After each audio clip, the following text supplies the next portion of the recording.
मल्हार, ए मल्हार, आज काय करायचं नवीन? Okay, done. चला तर मग मल्हारनी फरमाईश केल्याप्रमाणे आपण दहीभात तयार करूया. दहीभातासाठी लागणारं साहित्य पाहून घ्यायचं का? 1 कप शिजवलेला तांदळाचा भात. इथे मी बासमती तुकडा शिजवून घेतलाय. सजावटीसाठी कोथिंबीर, फोडणीसाठी मिरची, बेडगी मिरची, हिंग, कढीपत्ता, चवीनुसार मीठ, मोहरी, 2 चमचे साखर आणि हे छान असं घरी लावलेलं घट्ट असं दही. तर आपण आता कृती स्टार्ट करूया. हा आहे शिजवलेला भात.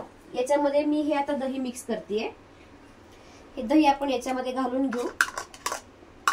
याच्यामध्येच घालू ही साखर. 2 चमचे साखर आहे.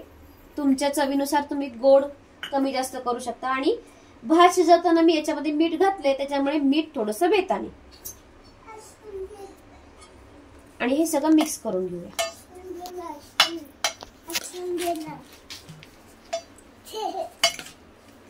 हे छान असं मिक्स करायचं.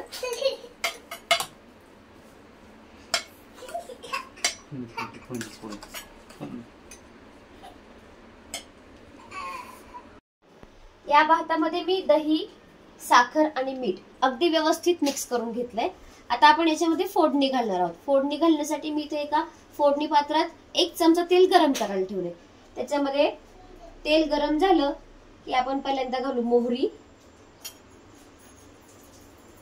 मोहरी छान तडतडली की कढीपत्ता, हिंग आणि ह्या लाल सुक्या मिरच्या.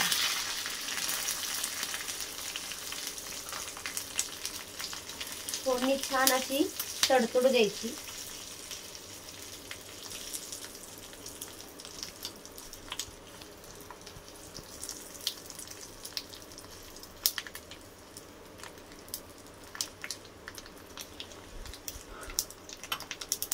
गॅस मी इथे बंद करतेय आणि ही फोडणी आपण छान या भातावरती घालून घेऊ. किती जबरदस्त फोडणी दिसते तुम्ही पाहू शकता. आणि ही फोडणी आपण अशी छान या भातासोबत मिक्स करून घेऊया. आमच्या घरात सगळ्यांनाच हा दहीभात खूप आवडतो. माझ्या सासूबाई अतिशय सुंदर पद्धतीने हा बनवतात आणि त्यांचा पाहून मीही ट्राय करायला शिकले आणि तोच आज तुमच्यासोबतही शेअर करावा म्हणून आज ही रेसिपी. आणि शेवट छान गार्निशिंग साठी सुंदर अशी कोथिंबीर घालूया.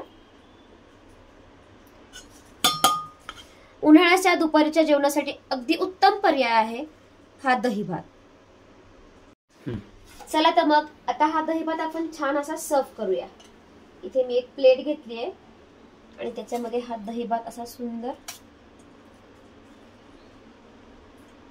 आणि त्याच्यावर छान अशी थोडीशी कोथिंबीर. तयार आहे आपला दहीभात. कसा खायचा? सांडगी मिरची असेल तर ती तळून मस्त अशी चुरून खायची, नसेल असाच. 1 नंबर लागतो. छान ट्राय करा आणि कसा झालाय ते कमेंट्स मध्ये नक्की सांगा. पुन्हा भेटूया अशाच एका रेसिपी सोबत नेक्स्ट व्हिडिओ मध्ये. तोपर्यंत बाय बाय.